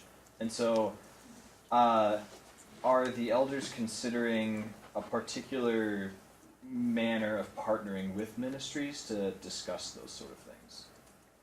I just want to say a little bit of a comment, correction just a little bit. Yeah. Crew has impact, or Crew Intercity has impact, so there is some work. They mostly partner with local churches, but yeah, they do some. We actually have a couple of staffers that go here. Aaron Robertson. Rob, I don't want to steal your thunder here. Should I? Now? Steal away. Is it going to show up though? I don't know if you're going to be able to. While Benji's getting technology going, any other questions you guys want to ask? Right. I guess I was just curious, one of the questions I posted, is there any other practical advice? I mean, you guys gave a couple of good examples, not trying to do some crazy big act every time you run into somebody, but, just being warm and saying hello, but, Yeah, I wrote down a few things. I think a couple things I just want to say. Pray. If we really believe like this is a gospel-centered issue, is God's heartbeat, we pray that way individually and as a church that God would move us in that. He'll give you the boldness to do it and provide opportunities. I just encourage you guys to read, and I would say like read authors who aren't white. Decentralize whiteness in that way. So read cross-culturally is a big thing. I would even say read outside of Christian thinking. So read secular books. Talk about the concept of inputs, changing your inputs, like your HDMI inputs. You have 1, 2, 3, 4. Many people have just one input, right? You barely even have that. So trying to get to know another person shoulder time. Reading is one great input. Videos, podcasts, but also just other experiences. Go to a different ethnic restaurant in the Twin Cities. You know how many different cultures there are, right? You can cross those boundaries. Olive Garden doesn't count.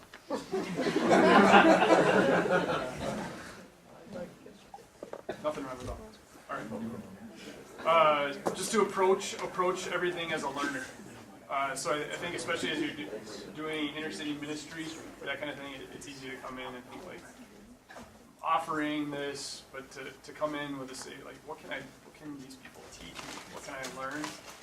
Really helps in helping you ask questions and having that framework. Something that's been really helpful, I got into this a little bit in my story, is just don't question people's experiences. Like, it's their experience and it's not helpful. Let them share it and listen, without trying to find reasons why it might not be valid. It's their experience, right? It's their worldview and how they're viewing the world. So just listen. One other thing I want to say as a white male is I have every opportunity to put this whole area on a shelf and not think about it, right? As part of the privilege we did. Like, I don't have to think about this. And a lot of you in the room don't either, which is a privilege. And I think, as Benji and I have talked, I've tried to communicate the message that, like, I don't think I'm being a good friend. I don't think I'm being a gospel friend if I do that. If I'm not if he doesn't win, if other people of color don't win, I don't win ultimately, right? Like, and so if you want to talk about building bridges, like, to continue to pursue this, it can be tiring, but like, just think how tiring it is for someone who is forced to deal with it every day, right? if you want to learn and be a blessing, like to continue to grow and make progress. And then we're going to talk about opportunities. The one last thing I want to say about that is a lot of you might think like, well, I work in the suburbs, I have a suburban house, most of my world is white. Maybe you're going to have Thanksgiving dinner with your family next week. Maybe there's that uncle that says the wrong thing, right? Like, can you find the courage to challenge him a little bit? Who's in your sphere that you can bring some like gospel to in this way? Not in a like I'm way more enlightened and smart than you, but in a like here's what I'm learning. How do you think about that? You know, so create conversations around it. Try to help people open up and tear down walls. So I think that's a huge thing white people can do that we're not doing well. It's like we're staying out of conversation. We need to be in it, learn the history, learn what's happening in our country, and then use that to build bridges. This is a journey, so don't feel like everything needs to be changed right away. Obviously, it's not going to be. You've seen it through history, but some level, even in your life, as you look through tangible steps, be intentional, soak this in prayer, and then ask from some allies, see some people in this room that can help along the way with the conversation. Looks like time's coming to an end here, but do you have any other final comments? I want Ben to pray for us as well before we, and then maybe you can plug the partner ministry as well. And we'll field the questions as best as we can online in the next week. Lord God, thank you for this time. Pray that anything that Benji and I shared tonight that's helpful, that it would just grow in all of our hearts, Lord, and in our church, God, that where growth can happen and changes can be made. Would you help us to see that and to take the small daily steps to just become different people, God, to become more like Christ. We just look at the Gospels and we see how he continually laid down his life, laid down his privilege as God, for the sake of others, for the sake of building your kingdom, and we want to mimic him in that way, God. So help us to view everyone we see as image bearers of Jesus, that none of us are any better than anybody else, that none of us have any more to offer. That it's only through your redeeming work on the cross that there's a level playing field. Help us to believe that and live that way. So we love you and ask that as we go from here, we just live our lives the way you want us to. In Jesus' name, amen. Thank you, everyone. Appreciate it. Thanks, guys.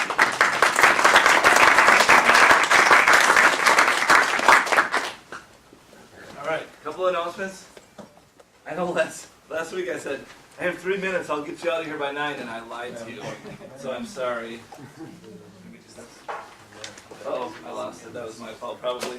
Okay, so first, I really have a few announcements, so you got some time here, Ben. First of all, you finished your first stream of the year. Congratulations. You actually did. You still have a reflection time to beat, so I guess that was a lie as well. Here I am just lying to you again.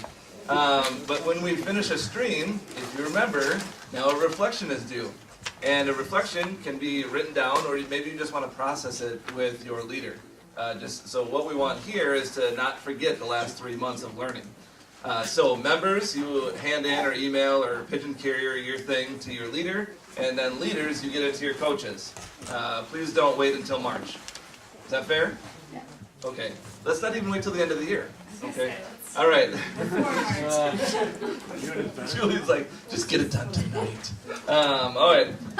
Then moving forward here, in your reflection paper here, there's already mentioned some of the resources that were brought up, but then at the bottom here, there's a handful of videos and books, and there's a whole lot of them out there. And I appreciate people sharing their different ones that they're aware of. So look in there. You guys already kind of asked a question that's on the reflection as well. It says, what steps do you think Hope can take as a church in the area of loving each other across our differences? So instead of asking the people that are up here, maybe you can go, okay, what would I like to see Hope do? And then discuss that in your group. And if you want, maybe your leader could just email their coach or me, Kaylin, or Julie, and we'd be happy to bring that to our staff.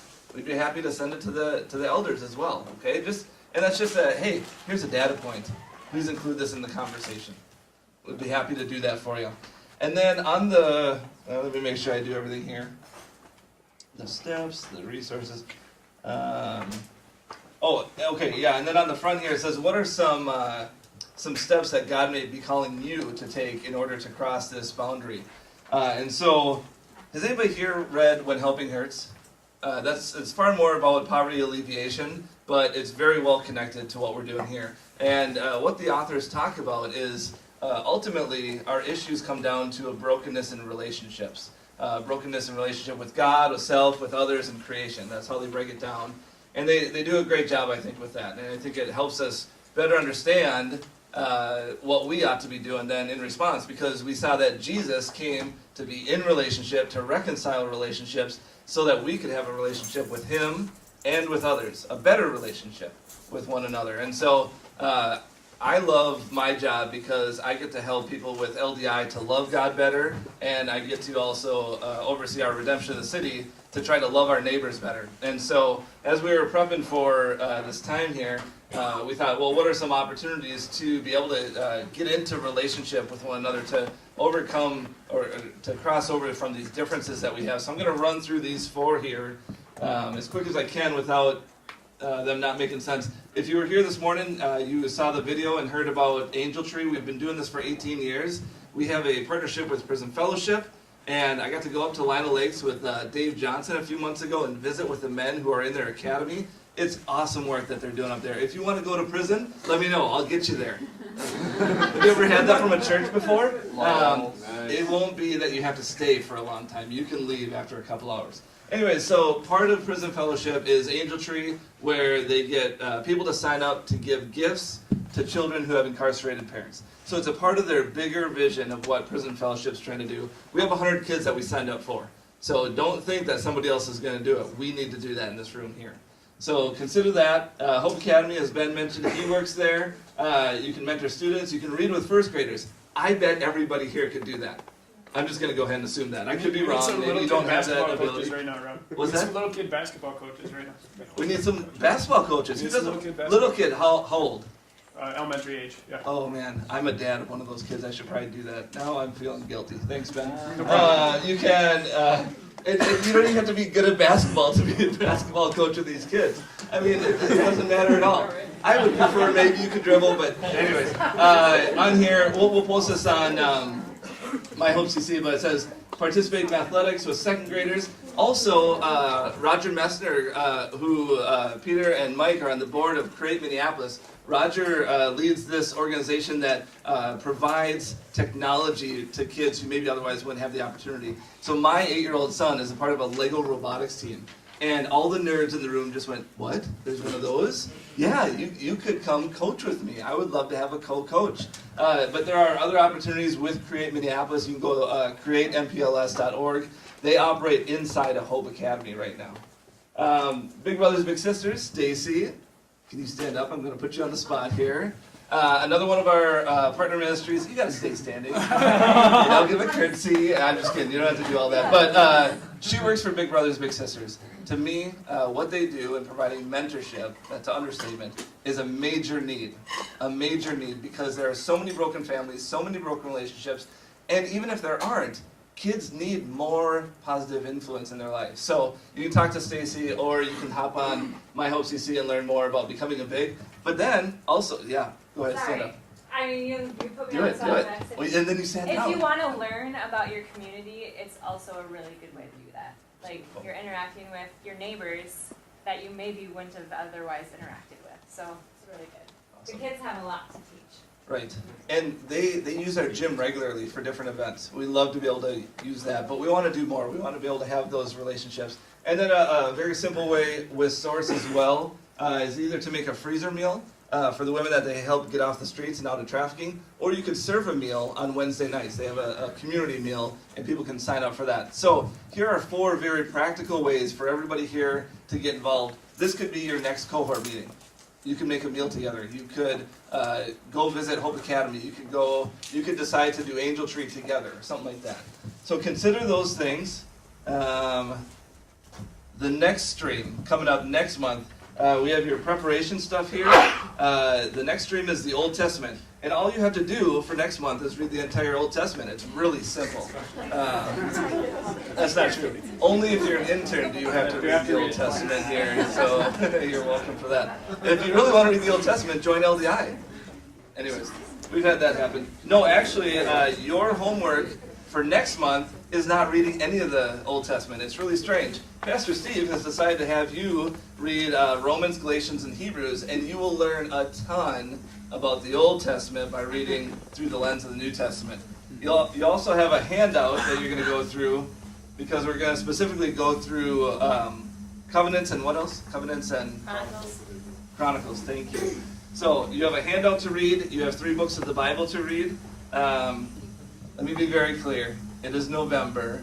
Everybody's life goes into chaos right now. Please don't just set off-road to the side. But I don't want you to come back in February and go, did we have a session recently? Because that's pretty much happens every year. So make sure you connect with your cohort before you guys leave. Make sure you get things on the calendar. Make sure you etch out that time to do your reading and things like that. I totally get it. I want you to spend time with family. I want you to take breaks. All that stuff is really good. And I want you to continue on with this. So please do so. And that's it. That's it for that. Thanks, everybody. We'll see you next month.